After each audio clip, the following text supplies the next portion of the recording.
Just a little bit of sideline. Who got the seed of enlightenment? I didn't. I got you all dead because you're all here. So when you're here, you don't get a whole enlightenment, but you get a little bit by bit.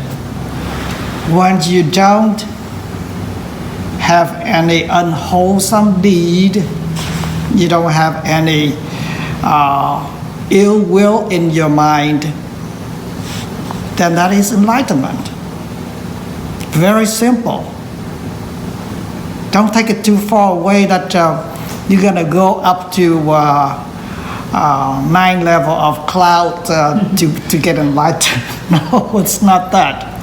Here, down on earth, if you're happy, you don't have any aversion within your mind, then that is enlightenment.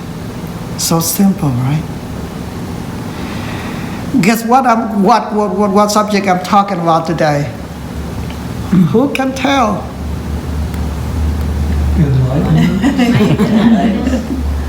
No, opposite. A little bit sad. The 2 shooting sprees that took life of 31 people. You all heard about that, I guess. And I'm the skyhawk. I read news every day, so my first reaction was very sad. Very, very sad for that happened.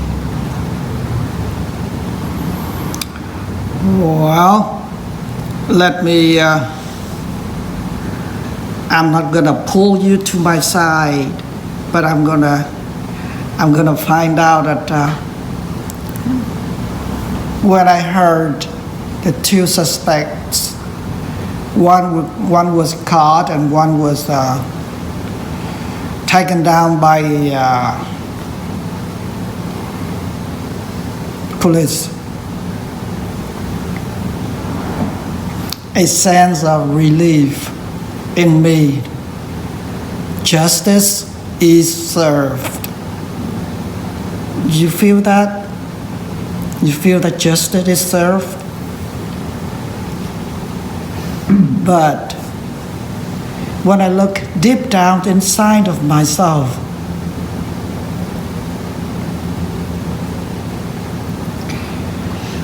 the justification that I had wasn't a good one because of it arises from an impure mind. I can feel that some kind of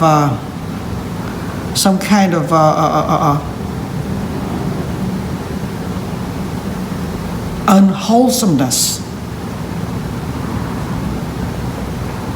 that renders the justification of justice was served. And when I found that out, I felt kind of bad. I felt very ashamed of myself. Instead of justification from compassion, no. This is the justification from revenge. I felt that in myself. And it's bad for me.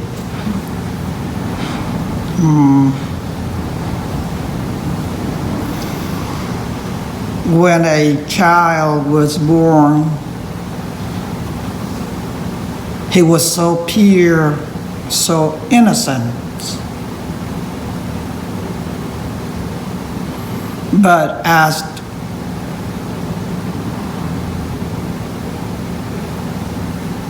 he grows up,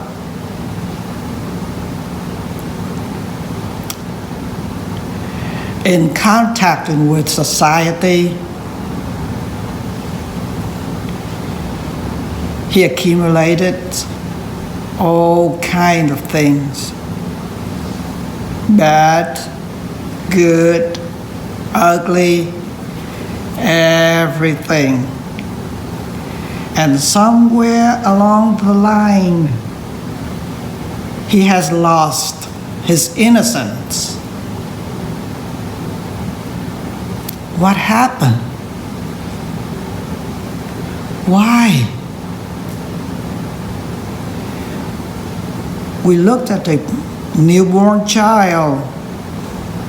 We all hoped for a bright future laid ahead, hoping for him to be a good person in society at least. Or at least he paid the tax. But no. So along the line,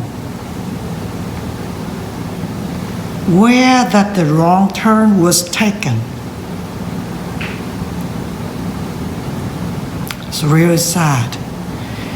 And we're not exempt from such a thing like that. Why? Because like this.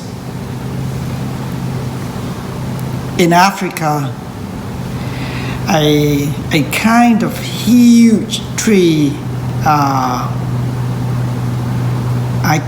don't know the name. It's really huge, and the lifespan is about 100 to 150 years old. And it came out from a tiny little seed.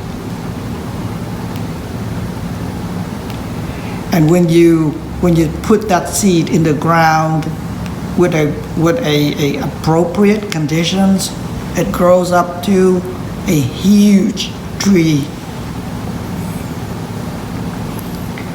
And so did hatred.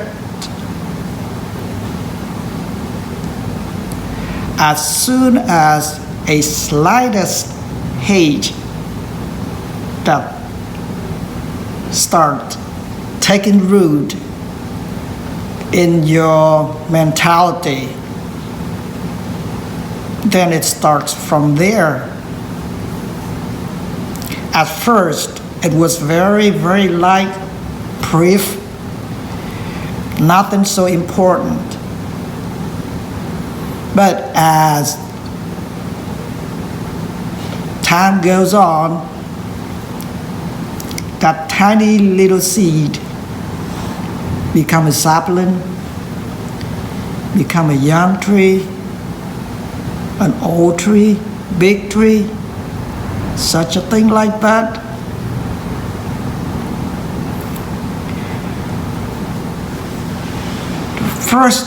The first moment of hate has no significance in the mind. But as we go on, build it up, and we don't know how we build it up, when we build it up, but the process keeps going on until it becomes a package. And that package turns itself into a time bomb. And the time bomb with a trigger, someday it's going to explode. Why? Because of the trigger has been pulled.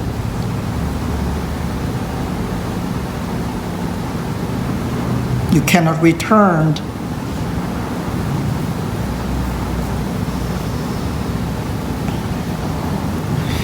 Hatred is really, really important in Buddhist teaching. We call the three poisons: the greed, the hatreds, and the ignorance. Actually, we should reverse that. The ignorance should be the first, because of the illusion is the first cause that made rise to greed and hatreds.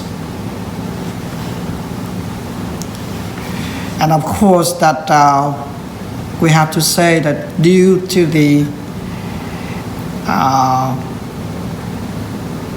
circumstances and conditions which he contacted,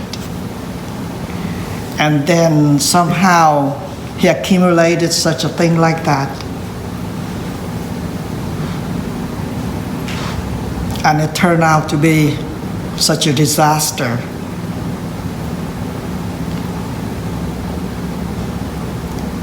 Especially that greed and hatred, when they start working on you, they plague you to the core. And then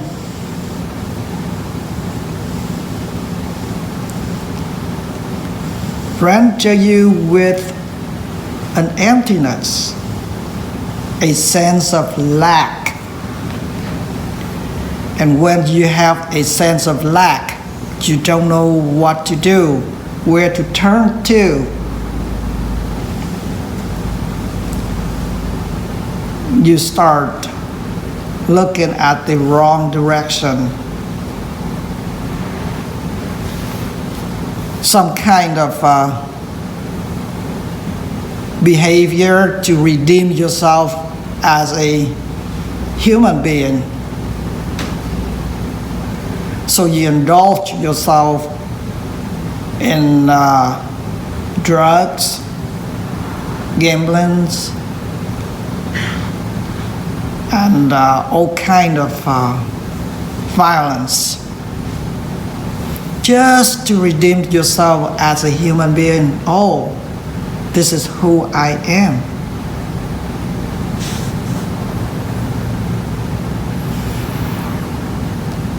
And because of that, you keep doing it. The seed of hatreds become more stronger, taking root so deep, so far, that you cannot uproot that anymore.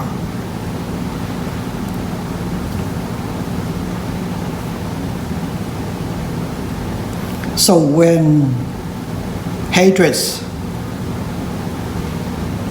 is in the seed of the king, what does it do? It's gonna find something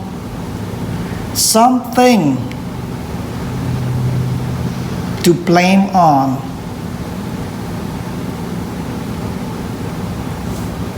Even though it is very, very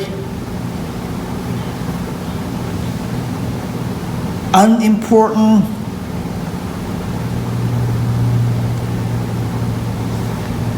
so silly, so foolish to react upon. But it still did. It still take on. Because of it has to find some way to release that bursting energy, that's really bad energy. It has to find some way. And that's why a little silly thing which happened, it takes on, and then boom.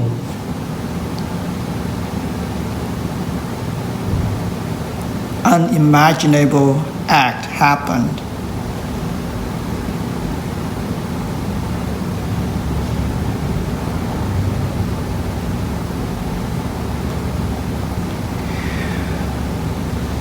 As a human being,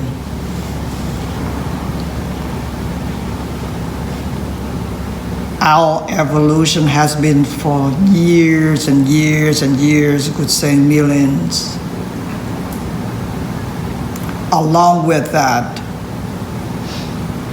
all kind of mental conditions evolved too. And you have good, bad, compassion, love, grieving, all kind of things. But we don't know how to choose which one is good, which one is bad. Because of our habit leads us, pull us just like a puppet. You see the puppet that a person behind pulling the string and then he do all kind of motions like that. We're just like that.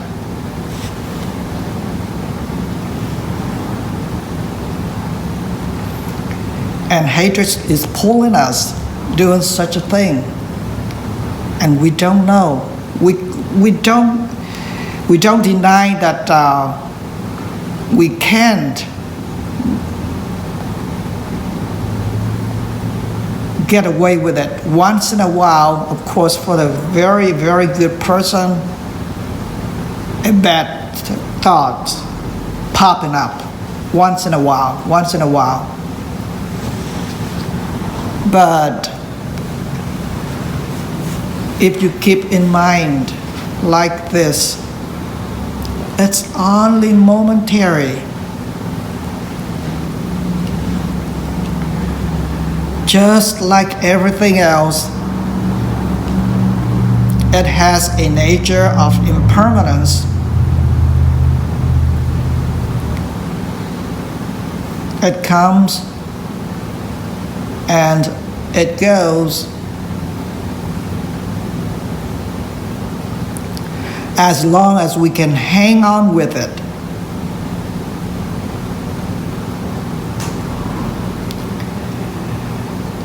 nothing is significant about hatred.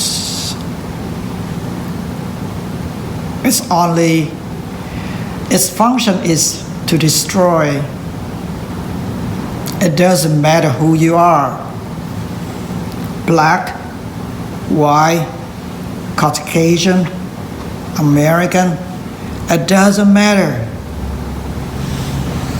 As long as it can find something to manifest itself, then destructions happen.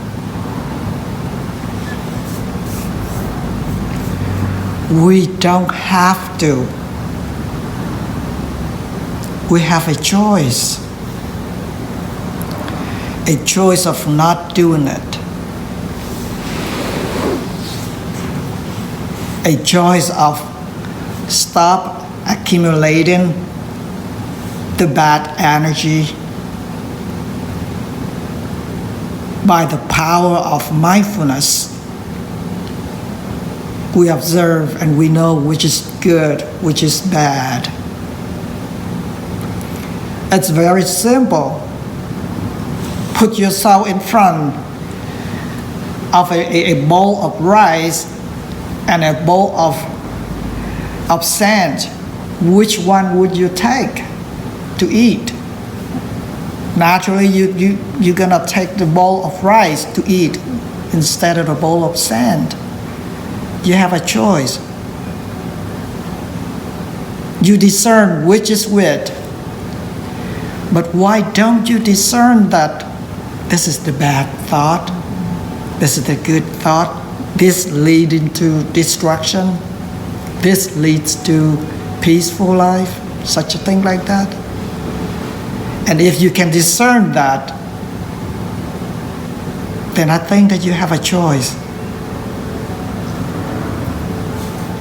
A choice of the right purpose, right direction.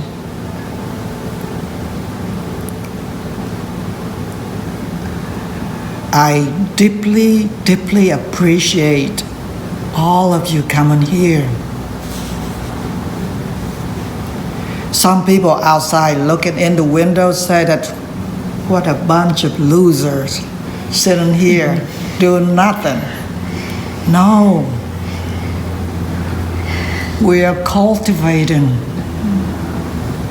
We're cultivating ourselves to a better being. And from the better being, we make life better out there. If we see that kind of quality, then you're going to treasure it of how what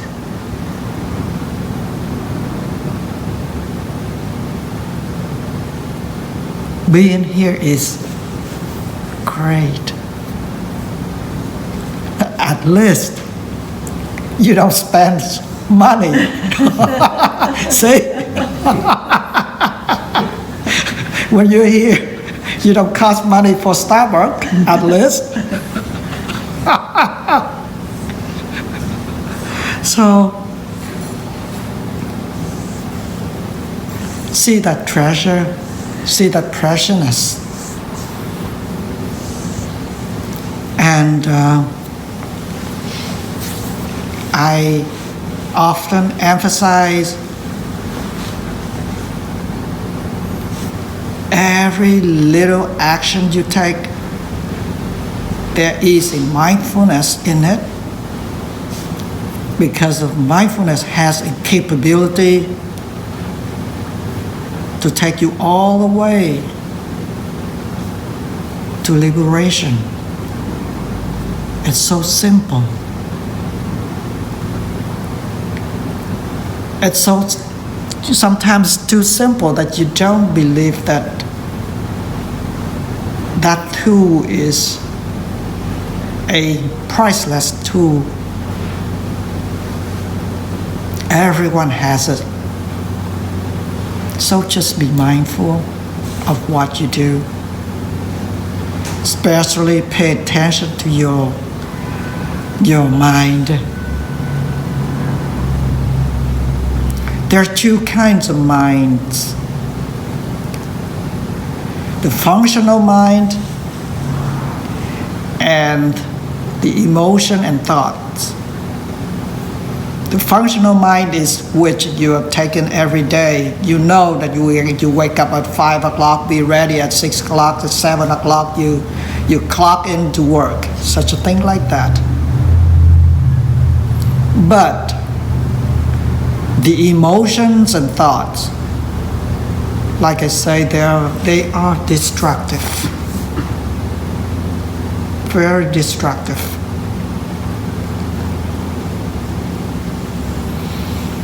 You don't have to act upon them.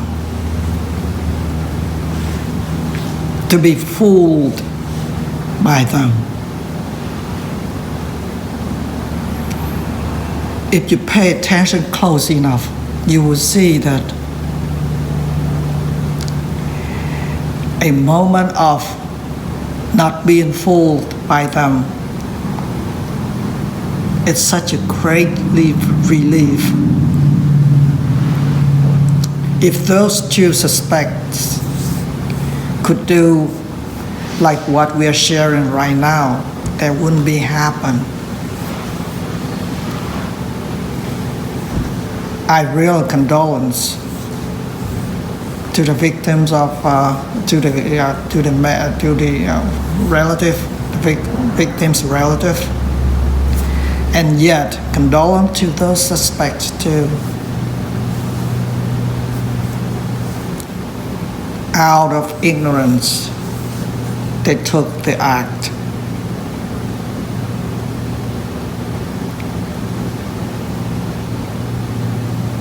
And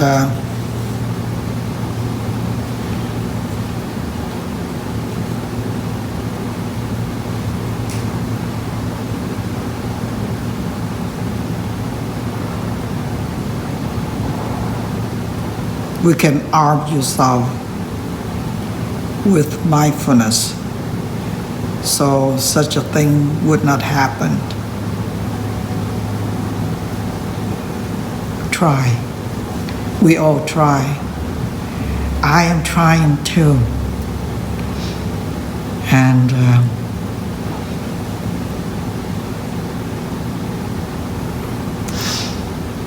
at least for the sake of mankind. If you don't get enlightened, at least you don't cause any more trouble in life.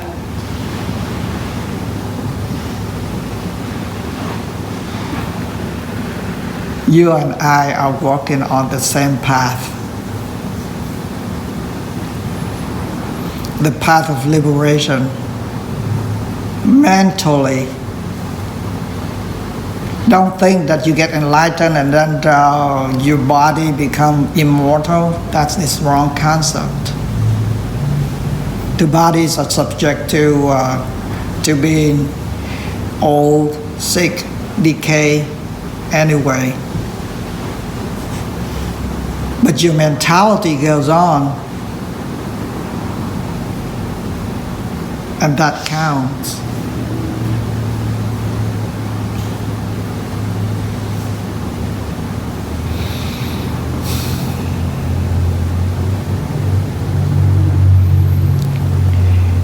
Do you have any input? Please share with us.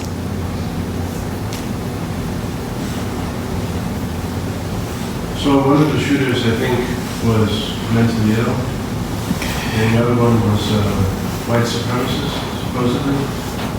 Well, that's what they say. I've known a lot of white supremacists, and spent years living with some, and I really knew them quite well. And the thing is, people talk about hate.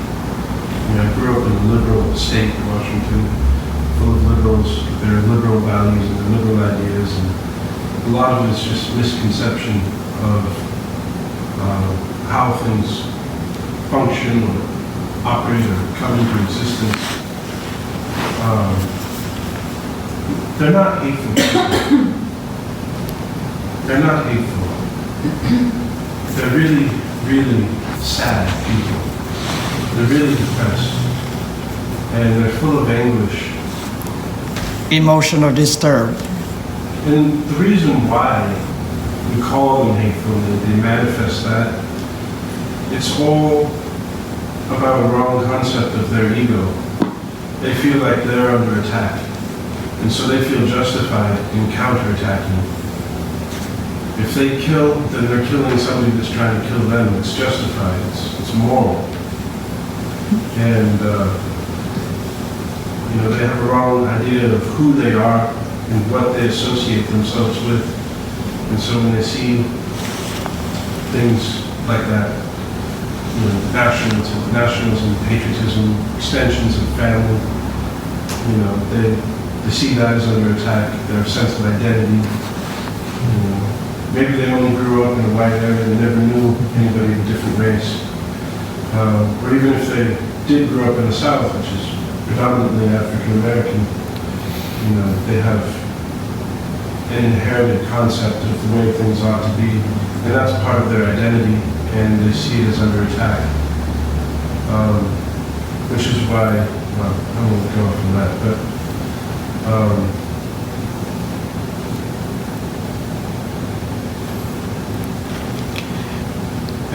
so also at the root of it is sexual frustration.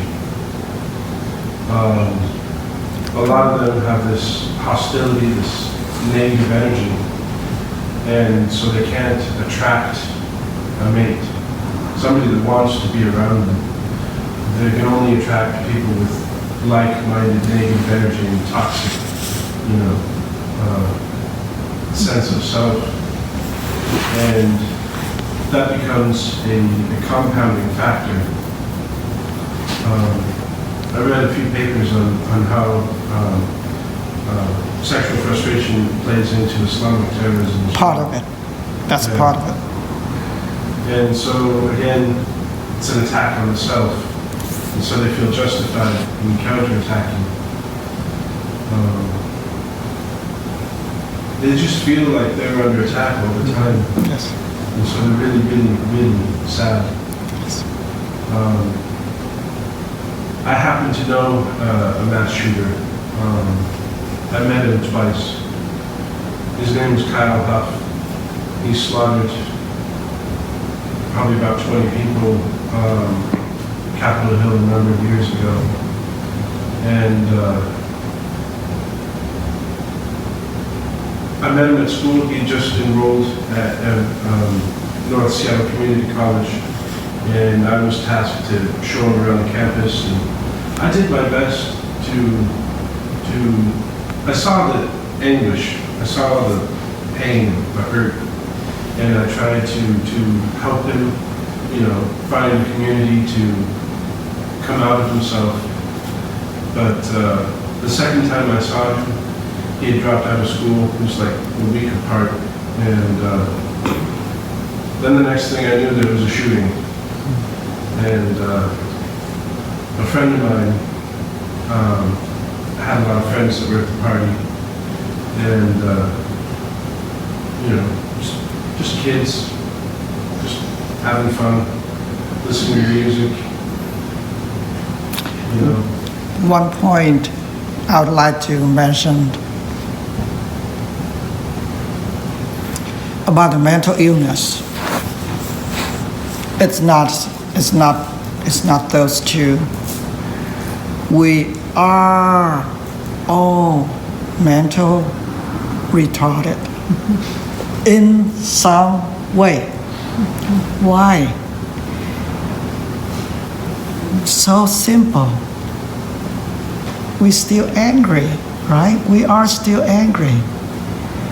And those negative forces drive us every day.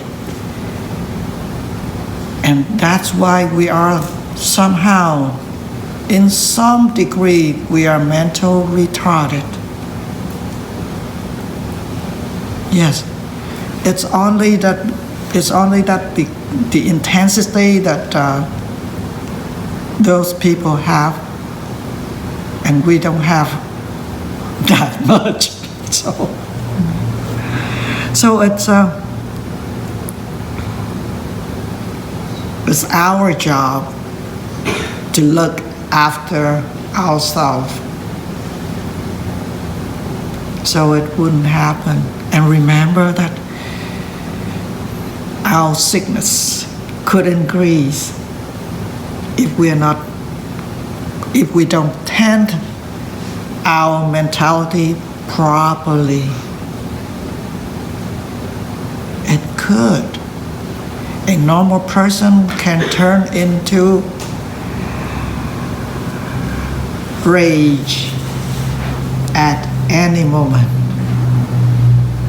if you don't know how to control it. So it's very important, very, very important.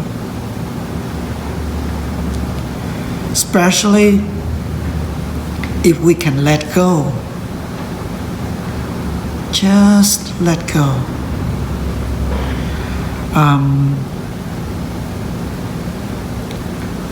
Past couple days, somehow I enter a mode of happiness. I don't know why, but I took pride in every little thing I do, and I felt so happy. And I really checked back, what is going on. I have heard people say, let go, let go. The teacher kept saying, let go, let go, let go.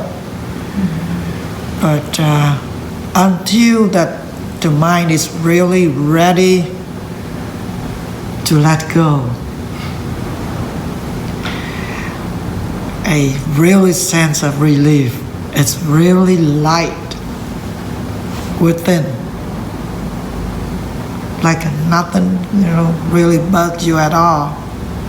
Even the pain that I still have now. I consider myself as so lucky that I have this happen. Because of when I related to when, pain has its own intensity. Sometimes it goes really strong high, but I still can feel happy. And that's why I don't take any kind of painkiller or anything at all. I don't know why.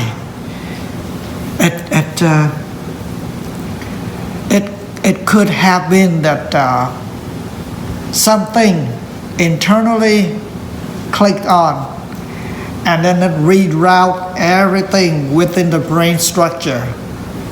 Could have been, I don't know. And if we can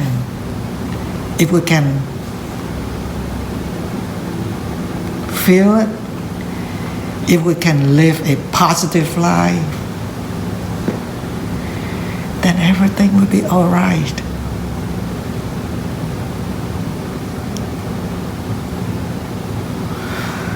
We don't have to be anguished about everything, right? We don't have to. We have a choice. It's just that we cling on something which doesn't fit our personality, our persona perspective. And when we cling on such a thing like that, suffering happens. So let go. It's not worth it to keep on. In the forest, I often heard the old people say that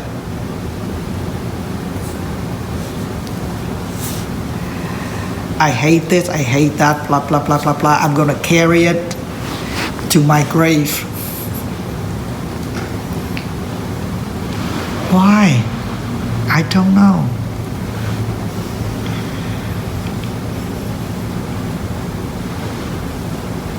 It just makes life, more miserable. Very simple. To be happy, just let go your own perspective. I've learned a lot about that. If you can let go, you're going to be happy, happy, happy. Triple happy.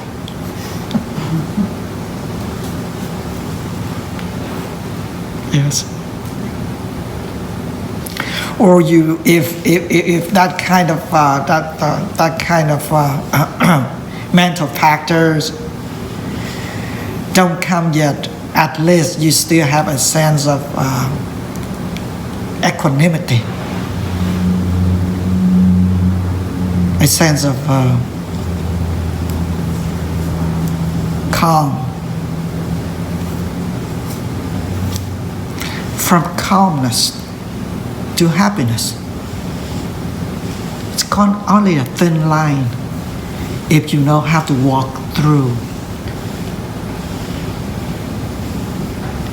I don't say that this is going to stay with me for long. I don't know when it's going to take off. But I feel so happy when I chant. Sitting for an hour and a half in the morning and evening, it's an arduous task.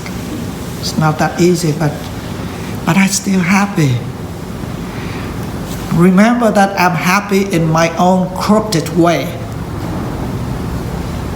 Yes. It's not the happy of the perfection, the happy of my own crooked way. I'm content with what I have, and it's such a huge relief. Yes. Please share with me. Please.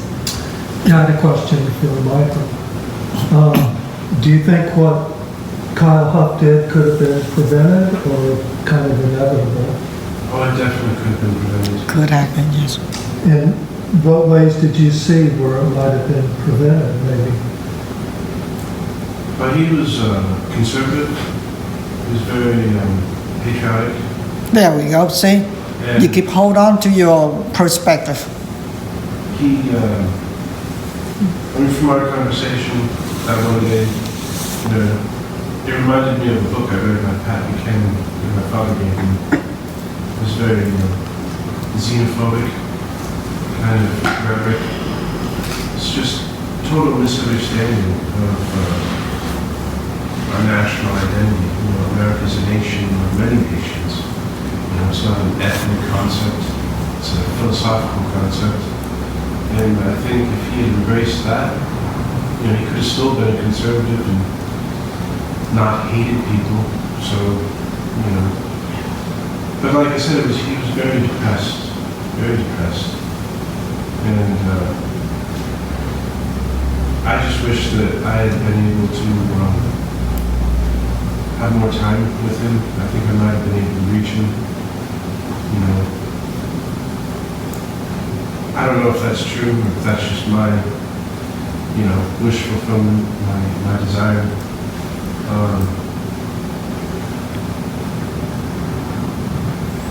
But I do believe it could have been prevented.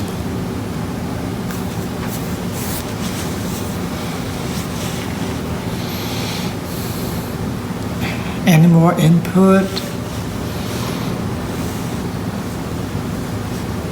Yes, I'm a product of a hybrid marriage. right. My mother, my sainted mother, the deeply devout Democrat, and my father is a very conservative, you know, Pat Buchanan, Ronald Reagan type, and so I'm kind of born of both worlds, and you know, I kind of thought of myself as a peace-loving nationalist hippie, you know. But I did have a lot of anxiety and tension and negativity from my upbringing, and a lot of the things that my father would say, you know, internalized racist things, you know. I say that to you guys because we're a family. I would never say anything bad about my parents. Let go all of those. Just let go. But once I did, I felt such a weight lifted off of me, and my mind became clear, my heart became light, and it was like night and day difference. You know, these people, they carry a lot of baggage, Yes. a lot of suffering and pain. You know, if they can learn to let go of it as I did, then they would find their lives radically transformed. Instead of being victims, they could be proactive and you know, take charge of their lives instead of blaming other people. Yes, yes, yes, of course. Because you can convey the message to your loved ones. Nothing is worth to hold on about. It just makes life more difficult.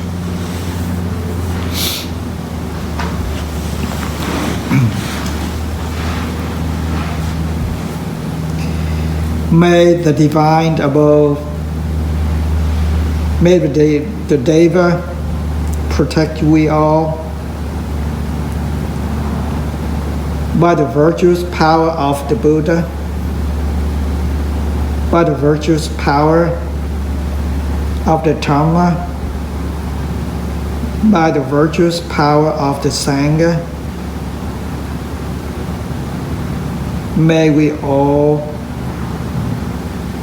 liberate completely. Thank you.